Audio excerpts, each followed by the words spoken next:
You do this in the middle of winter, Francesca. Well, it hasn't gone splash, Julie.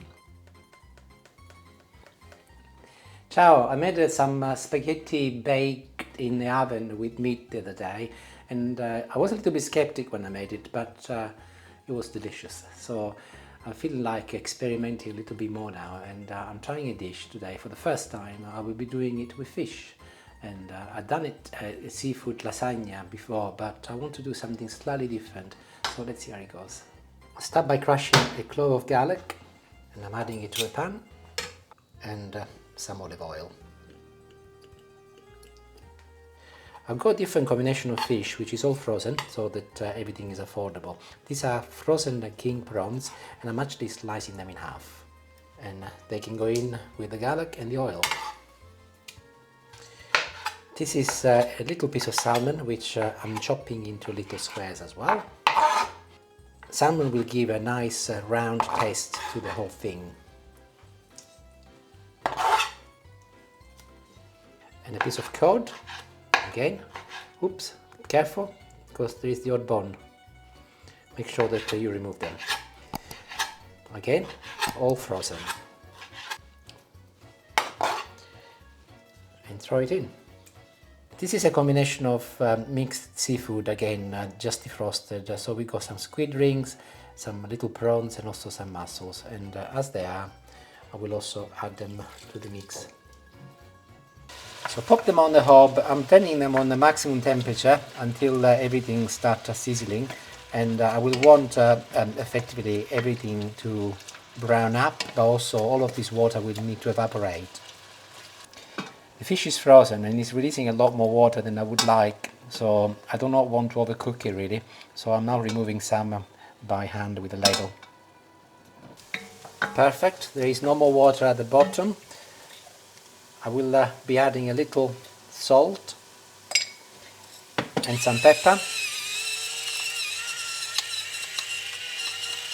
So the objective is to effectively make the fish catch the bottom of the pan, and I'm happy that that's what I've got here. It's bone dry and it's beginning to caramelize, and that is really an important process because that's when the fish releases most of its flavors, and that is when you can add some dry white wine. And as soon as the alcohol from the wine has evaporated, the same stock I took out, I'm going to put it back in again. Sounds mad, doesn't it? Just in and out. Tin of Italian cherry tomatoes, and pour it inside. Plum, they're plum ones. Plums, okay. I thought they were the other ones, but they were left to do. I did think to myself, I don't think we've got a tin of those little cherry ones. No, ideally it would have been better, but they're in now. I thought they were the other ones. That will do. If you can find the cherry tomatoes, even better, but they will be fine. Sugar maybe? No, that's fine, yeah, no sugar. I'm going to fill the tin with water now, and I'll add the same amount of water, or the same amount of tomatoes in water in my fish. Once it reaches the boil, place the lid on and let it simmer for a good 20 minutes. So I'm going to turn the temperature down on something like number 3 out of 9. Minimum if you've got a gas hob. And next I'll be making some bechamel sauce. Very, very simple, very, very easy. Half a liter of semi-skimmed milk.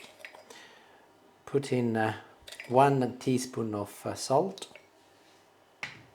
And 50 grams of plain flour. Any flour will be fine. I'm making this bechamel sauce a little bit thicker, as I will be using a cake tin, and I want the whole thing to be slightly thicker so it doesn't leak. Anyway, while it's cold, just give it a good whisk and pour it in a saucepan. So put your milk on the hob and turn it on a fairly high temperature. Actually, I'm using the maximum at the moment, until it starts thickening, and you can see that it's already boiling. So I'm going to turn it down, and I'll let it boil for approximately 20 seconds. And I will remove it from the heat, and I will whisk it for another 20 seconds. It's remarkable. All those years I've been melting butter and stirring no the need. flour in and cooking it and then stirring my milk And if in. you look, it's faffing ready. about. It's ready, and actually, So simple, it's so isn't it? simple. Literally 2 minutes. I will not need this until later, so I'm going to put the lid on, and I will stop from any skin being formed. Okay, leave it on one side. Perfect. So 20 minutes on, and my fish has been cooking away, and has reduced in volume as well, which is perfect. Still very watery, but that's perfectly okay.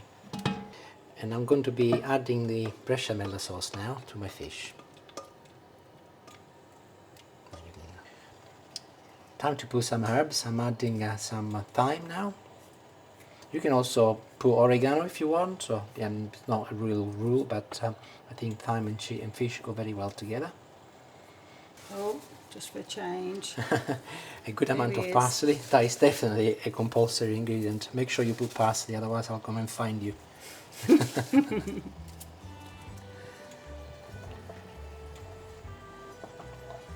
Once again, make sure it reaches the boil, turn the temperature down and let it simmer for another 20 minutes, but this time I will leave the lid off so that it will reduce in volume a little bit more.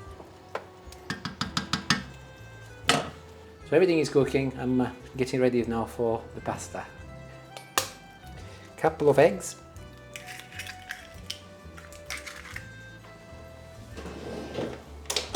He's a good boy, saving those for me. Yes, yes. Half a teaspoon of salt, pepper,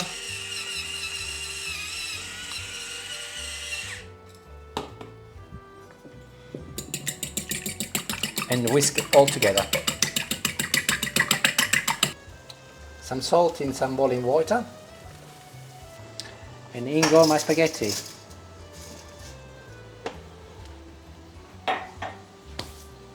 Now this pasta is going to go in the oven, so I will be cooking the spaghetti for 4 to 5 minutes, so make sure that assuming you make this dish, you do not cook them to the end. They need not even al dente, they need to be semi-hard. So 5 minutes in, I'm now going to drain my spaghetti.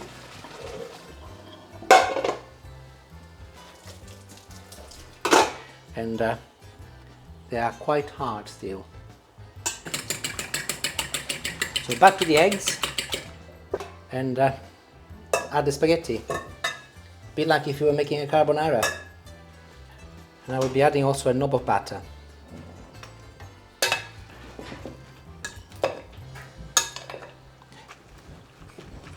Mix everything together, and I'm going to pinch some of my sauce and pour it on top of my spaghetti.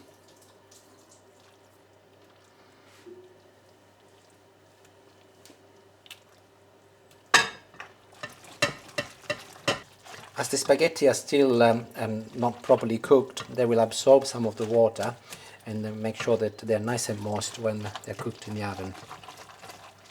Again, this is a first, so I'm making it up a little bit as I go along. Knob of butter on some kitchen paper, and I'm now greasing a baking tin. If you've got one of those with a clip, ideal really. I would highly recommend that that's what you use. And make sure that you do the sides as well as the bottom. When I made this dish with meat last time, it did leak a little, so I've learned, and I've actually put some kitchen foil underneath, so that if there is any leakage, it will be caught by the foil. And I'll pour some of my spaghetti, and not all of it, I'll leave some for the very, very, very top. Oh, if you can. If I can. There, that'll be fine. Wait until the pasta has cooled down a bit, and then using your fingers, start raising it towards the edges, and this Like is a little nest. yes, like a little nest, so that when the pasta is cooked and we remove it, it will look absolutely beautiful.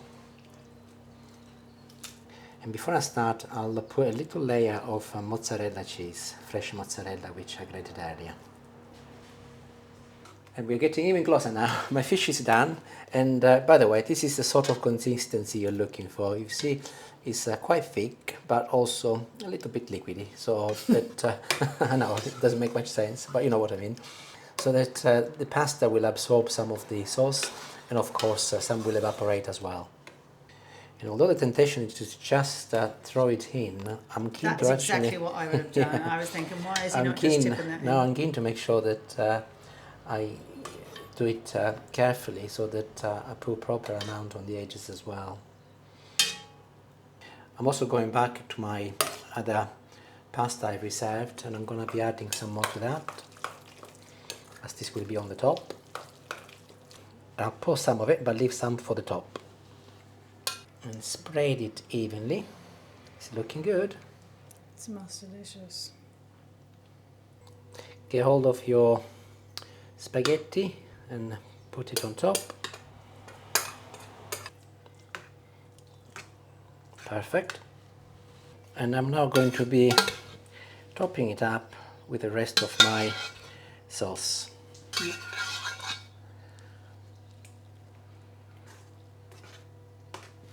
And on the top I will be putting some more mozzarella.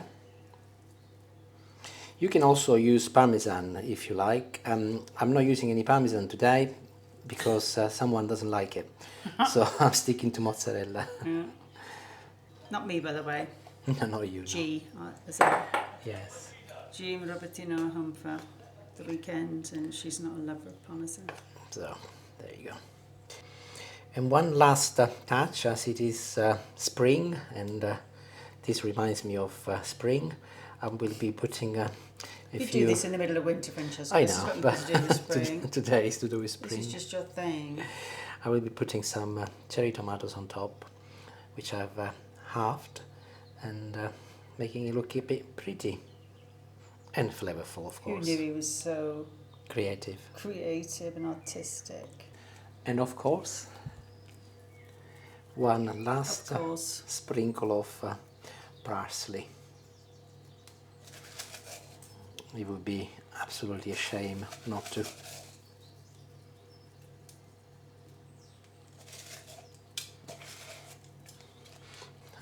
It's fabulous. I think it looks good enough to eat before it goes in the oven, but we will cook it. So, in the oven, 180 degrees. The first 15 minutes I'll do it with some tin foil. The last 15 minutes I will remove the tin foil. I don't want it to dry too much. So I'll see you in about 35 minutes. So it's out of the oven, and I'm going to let it rest for a good 10 minutes. It's been sitting here for 5 already, and I've gone through once, but I'm going to show you that it's nice and free. So make sure you do that, assuming you make it, and that will give you some comfort that it's not going to get stuck. And I promise you, even if it's a catastrophe, I will still publish the video. And it will still taste lovely. I'm going to lift the tin away, and look at the tin foil. Actually, no, can you put the tin foil back? No, very Hardly little any has at all, leaked. just a That's a tiny good drop. sign. Oh. Pray, everyone. Fingers And here's crossed. the magic moment. Yes, let's pray one.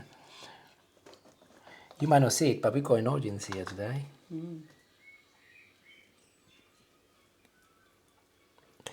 Well, it hasn't gone splash, Julie. No. There. Lovely.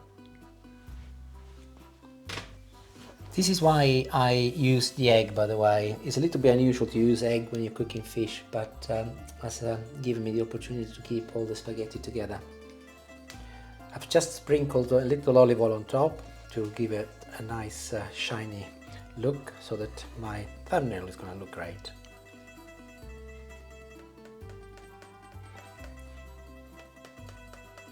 And here is a lovely looking portion. What I like about it is that it's hard on the outside, and that is holding the fort effectively, and nice and soft on the inside. So best of both worlds. So it doesn't go splash, but also it'll be nice and moist in the middle. And I'm going to try some before we go and eat. The smell coming up is really, really good as well.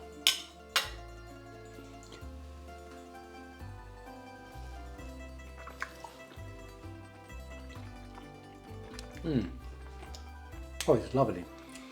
The Bechamel combined with the mozzarella is really nice, actually, nice together. And the fact that there is no Parmesan cheese is not a bad thing actually with fish, because Parmesan can be a little bit overpowering. So definitely, I'm pleased I made it. And if you do, let me know how you get on. Ensure that your pasta, it's not too cooked, so 4 or 5 minutes, because you want to absorb all of those flavors from your sauce when it goes in the oven. So it's a good one, Julie. Good. Now let's go and eat. Let's go and eat. Thank you for watching, everybody. Ciao, ciao, and enjoy if you make it, and let me know how you get on. Bye.